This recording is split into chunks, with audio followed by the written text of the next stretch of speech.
Hello everyone. Now I'm going to tie a fly on a RX Sedge dry hook which I debarbed.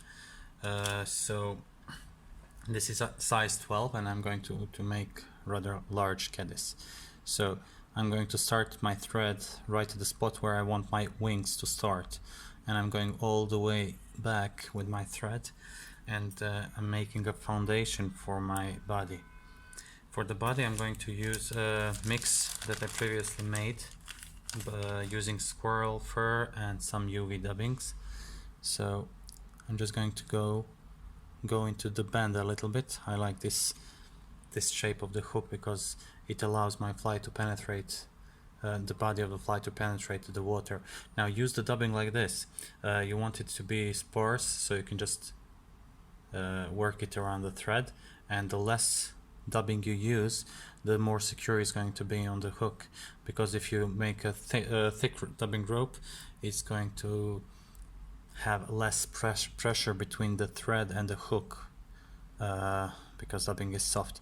Of course you can overlap your dubbing wraps and create a taper of the fly, which I'm doing right now. So less is better. In some places you can add some more dubbing, because I'm going to comb this later.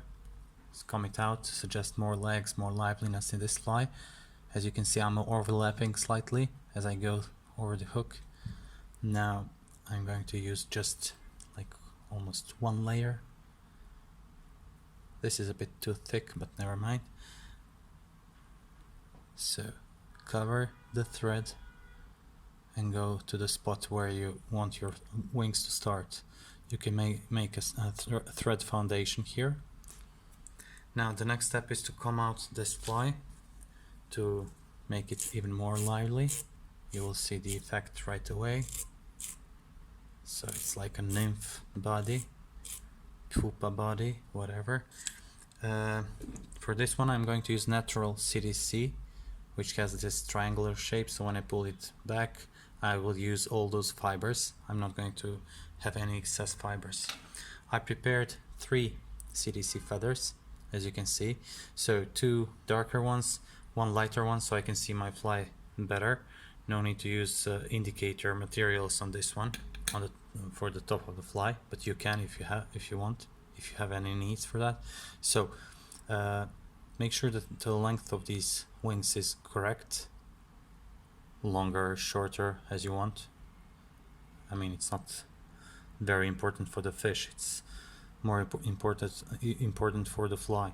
So this is how I do it. I press everything against the hook, position it with my fingers, and now I'm going to take 2 loose straps, reposition everything if needed. Now pull down, 1, 2. Now check everything.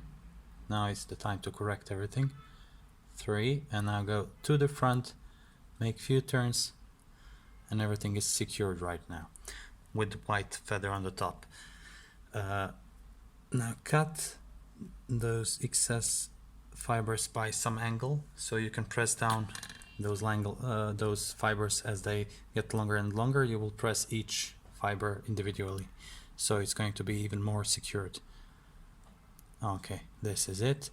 Now here I'm going to let my bobbin unspin a little bit while I'm preparing my legs from this squirrel skin. I'm going to use this part which I was using for my dubbing before, for this body also. So just take some pinch, better more than less, because you can always take away what you don't need. It's important to hold everything right. Now because this is a dry fly, I'm going to remove all this under fur, which I don't need right now, because it soaks water much better than these guard hairs. So all these short hairs are not needed. Now for this fly I'm going to make it like this, more or less. You can check your length like here, and then just cut it a little bit longer. So as you can see, I cut it here. Now I'm going to use split thread technique here. spread it with your dubbing needle. I forgot to clean my needle from super glue, so I'm gonna be careful here in order not to cut the thread or damage it. Now insert these legs here. Now be gentle, hold this thread on your finger so these hairs will stay in position. Now with your 2 fingers just try to spread it around over the thread as evenly as possible, and of course you can push it this way because these things are not going to help our fly float, but we need them here because when they fold around the thread it's going to be more secure connection between these legs and the thread. They're not going to get pulled out. So more or less this should be good. Okay.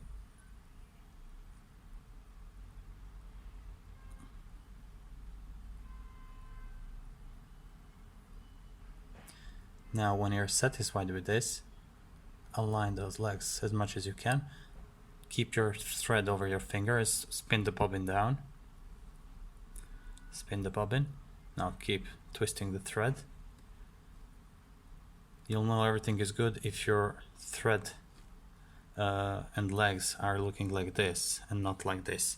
So I'm just going to release these from this. Okay, now make your first rep just near the CDC. Then every rep pull those legs back and pull them back. So this is how you're gonna do it. Okay, now I'm going to form a little dubbing cat here, and now it's time to use to make a rather thin dubbing rope here, so make it sparse. Just dub it around the thread and form a head. This head will suggest the head of the fly or the real insect, and it will make this legs go backwards a little bit. Okay, now pull it out to the back. Now just form a thread. Make this whip finish. You don't need to varnish this, just make 2 good whip finish knots and you're good to go. Your fly is done, it's ready to go fishing with you. Okay, thank you very much for watching. I hope you liked this fly, and if you did, give it a like, subscribe, whatever you prefer. And the final step here is to come out these legs, and as you can see, everything is as it should be. White part on the top, we can see it, fish can't. Then down there you can see legs, nice shiny body, and perfect silhouette. So guys, thank you again for watching, and see you next time.